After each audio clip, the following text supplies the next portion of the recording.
Hello everyone, this is Alex from Gains. Today I'm with Jason Meyers, who's the lead architect at Auditchain. How are you, Jason? I'm good, Alex. How are you doing? Great. Super excited to learn about Audichain. So just give us a rundown at a high level.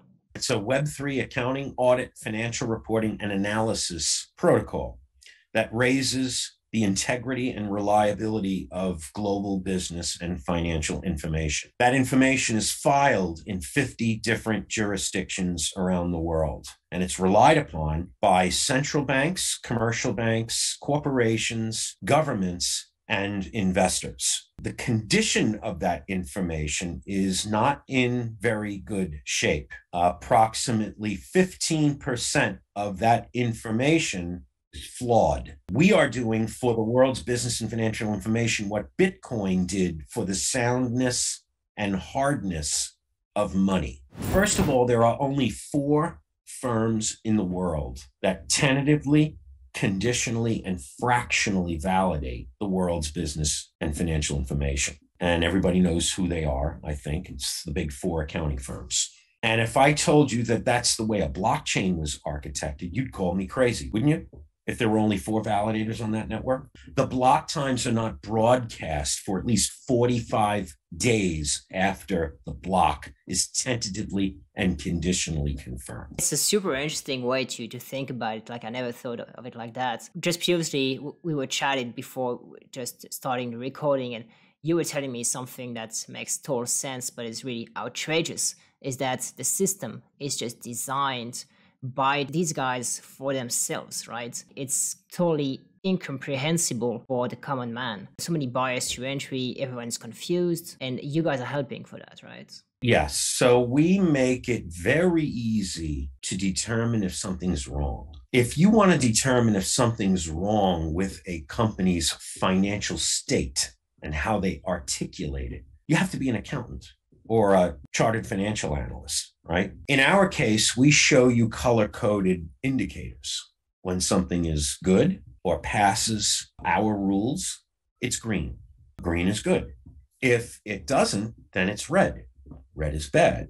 If you want to know the true nature of what went wrong, you can click through deeper and deeper to get to the exact nature of where the financial articulation failed to comply with rules. Our network infrastructure at the center of it is a logic and reasoning engine. It leverages a global standard syntax called XBRL, Extensible Business Reporting Language. It's a standard in every jurisdiction, and it was championed originally by our product manager, Charlie Hoffman, who's a CPA. The level of checks that are done before a financial statement is filed only meets regulatory specifications, whereas our logic and reasoning engine, which we lovingly refer to as Pacioli, after Luca Pacioli, the first to document double entry accounting back in the days of the Medici, who he worked for, it exceeds regulatory specifications. So we're able to determine derivations from standards, violation of fundamental accounting concepts. You'd be shocked to know that 15% of the world's business and financial information contains flaws. Some of it doesn't balance. Yet these financial statements are prepared by accountants and lawyers for accountants, lawyers, and regulators. The common man finds it extremely difficult to read that information. And CFAs, whose job it is to professionally aggregate that data, find it extremely difficult to do that in order to arrive at an investment thesis. They have teams of analysts that hand roll and hand configure and reconfigure, recondition, restructure all that data, right? FactSet does it. They do billions of dollars a year in business doing that stuff. So does Bloomberg, right? So does Thomson Reuters, right? S&P IQ. There's a lot of companies that institutions spend billions and billions of dollars to recondition that data so that it's suitable to use. So what we do is we make it very easy to read, and we make it very easy to extract from. And it makes it very easy for somebody to determine which part, if any, of the financial statement is reliable. On June 8th, we're going to launch the first version of the protocol. which will allow you to use the token on the network, the audit token, to order an analysis of any financial report filed in any of these 50 jurisdictions and to determine whether or not it's reliable, if it contains any inconsistencies, and I use that term very diplomatically, but it also populates a global database which visualizes just how bad the world's business and financial information really is. So by the time that bounty is finished, every single report that was ever filed with every regulator will be analyzed and visualized, and you'll be able to see how bad it really is. And what we expect to happen as a result is the institution of accountancy will move to improve, adopt Auditchain. The institution of corporate governance inside the company will be like, how come they found inconsistencies and you didn't? You signed those financial statements. Maybe we ought to use Auditchain from now on.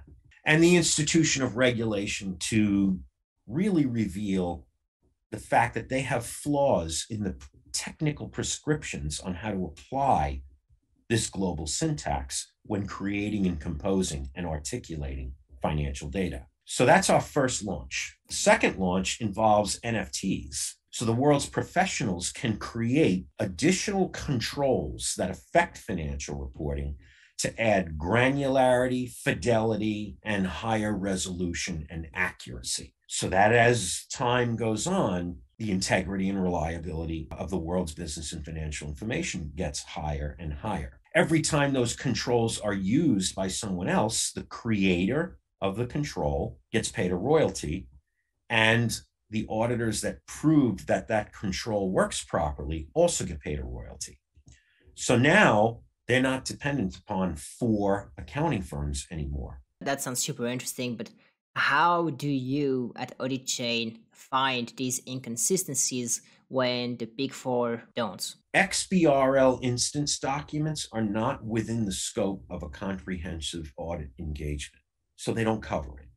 Secondly, audit methodology involves statistical sampling.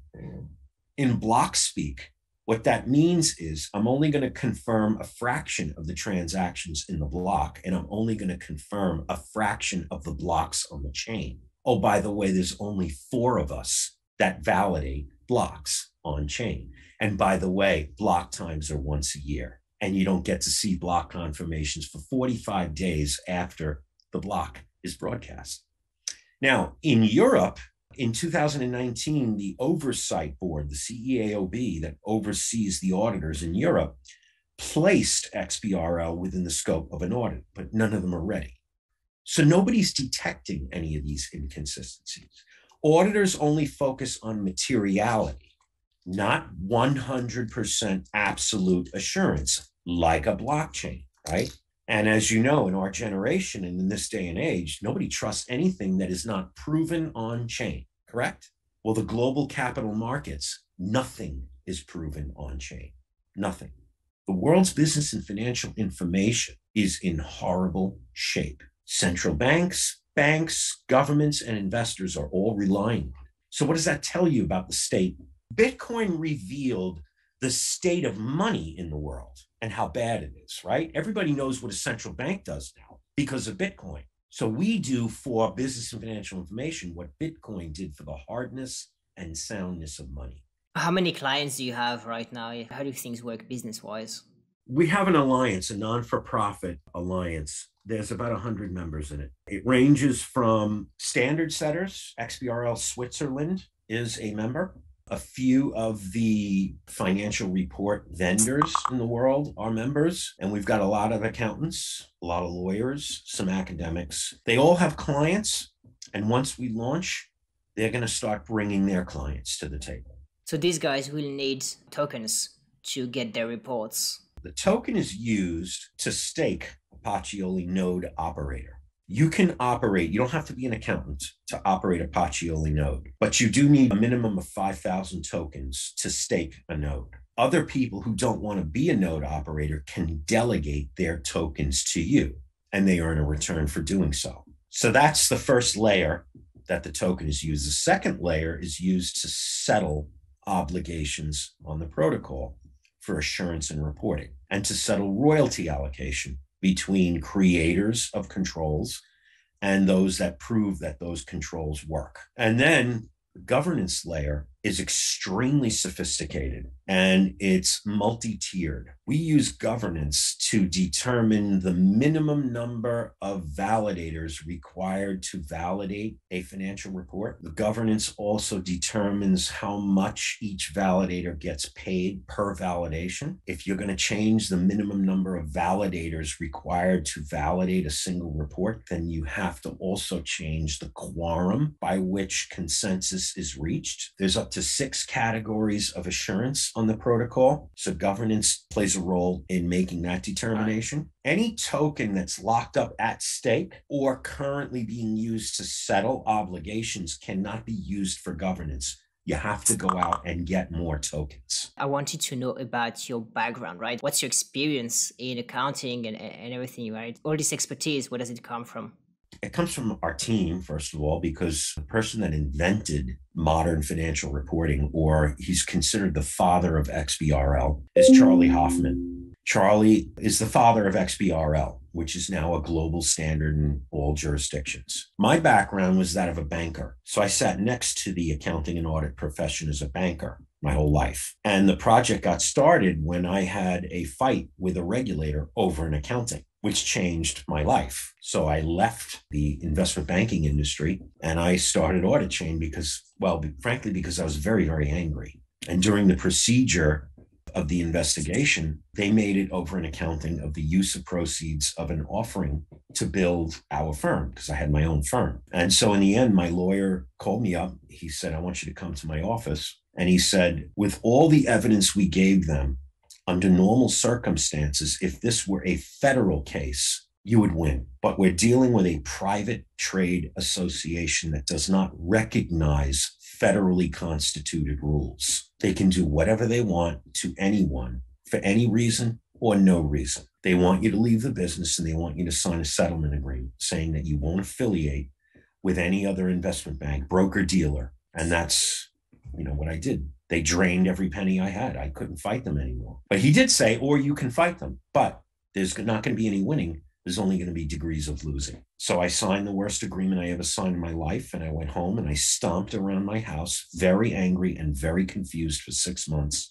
This was early 2014. And for some reason, I fell down the Ethereum rabbit hole. When I finally understood the science behind the Ethereum chain, I realized, first of all, these kids, they have no clue what they just created. The first thing I saw was accounting, audit, and financial reporting. I was rejuvenated. I did backflips in my house, and I wrote the first paper on this thing 5 years ago. The first person I called to see if I was sane was my SOC auditor. They audited my stock plan platform when I was a banker. They audit system and organizational controls. And he says to me, I'm not a financial statement auditor, but I am a CPA. I audit systems and controls because that's where the problems occur. So if the systems and controls are sound and tight, then you can rely on the data coming out of it. And when he read the paper, he said, I've had a dream for 10 years. And this paper is what it looks like. So if you need my help, I'll help you. He became the first member of the DCARPE Alliance, and he's going to launch with us. That's my background. Cool. Do you want to tell us a bit more about your roadmap? You said that there's a launch coming in June. That's mostly B2B, right? You're going to work with corporations. We're launching at an event called the Digital Accountancy Show, powered by Auditchain. And it's being held at Tottenham Hotspur Stadium in North London. It's going to be close to 2,000 accountants, auditors, and regulators, and other technology providers. And the first version of the protocol will allow analysis of financial reports that have been published already that will populate a global database on IPFS that will visualize the shape of the world's business and financial information. On our roadmap, the second iteration will involve the ability to create controls that raise the resolution, granularity, fidelity, and precision of how financial reports are created and articulated, as well as audited and analyzed. Jason, it was a pleasure. I'm sure there's a lot more to discuss. I'll leave the link of the website and the socials in the description. For anyone who is curious and wants to learn more, I'm sure they can go on Telegram and ask questions, probably meet you and some of the team as well. I wish you all the best, excited for your launch in June, and see you around. Maybe let's catch up in 6 months or so. Great. Thank you for having me. Awesome. Guys, drop a like in the video, subscribe, and take a look at Auditchain. All right, bye-bye.